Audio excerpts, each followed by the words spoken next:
एवं पुरी जिल्लार एखड़ा उत्कल विश्वकर्मा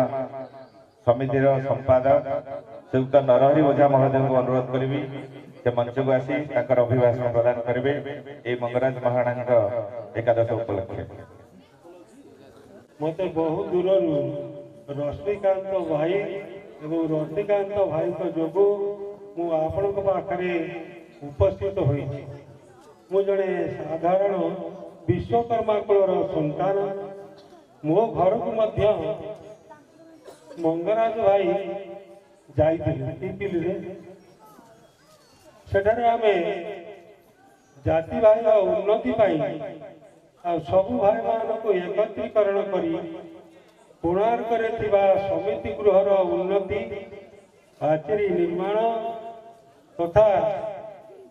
अन्य विषय बहु आलोचना कर किछि दिन अंतरे से भाई आम ठार विदाय नहीं गले एणु मुझे बहुत मर्माहत तांकर जहा उद्देश्य थिला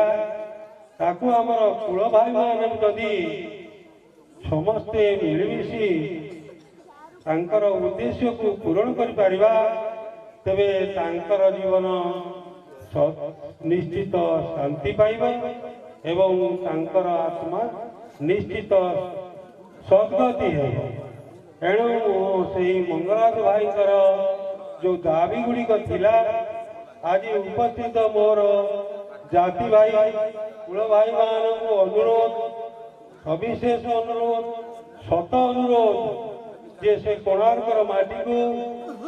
टिके भल भाव टिके दृष्टिगोचर करी सकल कार्य निजर जहाँ अच्छी ताधे समय किछि देई जदि किछि टिके उन्नति करते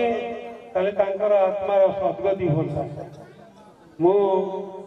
जड़े साधारण जिला संपादक हिसाब से कहूने आपण मानकर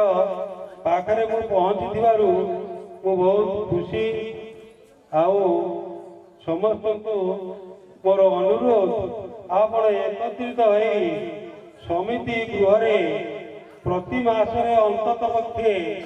थरे जदि बसी मंगराज भाई दाबी गुड़ी को स्मृतिचारण करते एवं जराजीर्ण अवस्था कोणार्क समिति गृह को जदि टिके उन्नति करते ताले मु बहुत खुशी हेबी एवं आनंदित हेबी आमर पूर्वपुरुष मानकर मध्य स्मृतिचारण हो। मु एटी कही आपण मानक विदाय।